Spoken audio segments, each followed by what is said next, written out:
ಕರ್ನಾಟಕದಲ್ಲಿ 2013 ಭೂ ಸ್ವಾಧೀನ ಕಾಯ್ದೆ ಏನಿದೆ ಅದು ರೈತರಿಗೆ ಹತ್ತಿರವಾಗಿತ್ತು.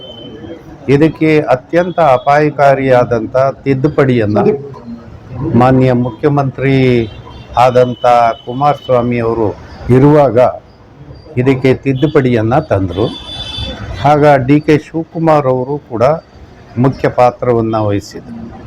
ಇದರ ಪರಿಣಾಮ ಕರ್ನಾಟಕದಲ್ಲಿ ರೈತರಿಗೆ ಬಹಳ ಕಂಟಕ ತರ್ತಕ್ಕಂಥ ಕಾಯ್ದೆ ಆಗಿದೆ.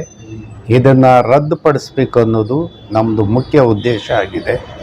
ಇದರ ಕೆಳಗಡೆ ರೈತರು ಸ್ವಾತಂತ್ರ್ಯವನ್ನೇ ಹರಣ ಮಾಡ್ತಕ್ಕಂಥದ್ದು, ರೈತರು ಬದುಕು ನಾಶ ಆಗ್ತದೆ, ರೈತರನ್ನ ಒಕ್ಕಲ್ತನದಿಂದ ಆಚೆಗೆ ದಬ್ಬುವಂಥ ಕೆಲಸ ಈ ಕಾಯ್ದೆಗಳಲ್ಲಿ ಇದೆ. ಹಾಗಾಗಿ ಇದನ್ನು ರದ್ದು ಮಾಡಿ ಇದರಿಂದ ಪಾರು ಮಾಡುವಂಥ ಕೆಲಸ ಸರ್ಕಾರ ಮಾಡಬೇಕು. ಇಲ್ಲದೇ ಇದ್ದರೆ ನಾವು ರೈತರು ಬಹಳ ದೊಡ್ಡ ಪ್ರಮಾಣದ ಪ್ರತಿಭಟನೆಗೆ ರೆಡಿಯಾಗಿದ್ದೀವಿ. ಆ ಪ್ರತಿಭಟನೆ ಈಗ ಬರುವ 16ನೇ ತಾರೀಕಿಂದ ರಾಮನಗರದ ಗ್ರೇಟರ್ ಬೆಂಗಳೂರು ಕಚೇರಿಯಿಂದ ಪ್ರಾರಂಭ ಆಗುತ್ತೆ.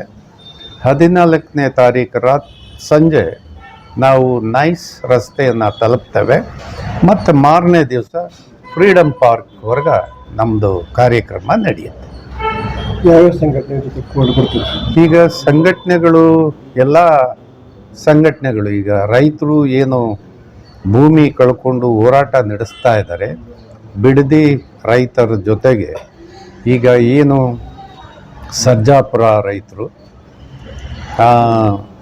ದೇವನಹಳ್ಳಿ ಭಾಗದ ರೈತರು, ಏನು ಶಿಡ್ಲಘಟ್ಟದ ಜಂಗಮಕೋಟೆ ರೈತರು ಮತ್ತು ದೊಡ್ಡಬಳ್ಳಾಪುರ ಭಾಗದಲ್ಲಿ ಏನು ನೋಟಿಫಿಕೇಷನ್ ಆಗಿದೆ ಆ ಎಲ್ಲ ರೈತರುಗಳು ಈ ಹೋರಾಟದಲ್ಲಿ ಭಾಗವಹಿಸ್ತಾರೆ. ನಾವೇನು ಪಾದಯಾತ್ರೆ JDS ಮತ್ತು BJP ಅನ್ಕೊಂಡು ಭಾಗವಹಿಸ್ತಾರೆ. ಅದಕ್ಕೆ ಅವರು ಮಾಡಲಿ, ರೈತರ ಬಗ್ಗೆ ಎಷ್ಟು ಸಾಧ್ಯ ಆಗುತ್ತೋ ಅಷ್ಟು ಕೆಲಸ ಅವರಿಂದ ಆಗಲಿ. ನಂತರದ ರೈತ ಹೋರಾಟ ನಮ್ಮದು 16ರಿಂದ ಪ್ರಾರಂಭ. ಸರಿ.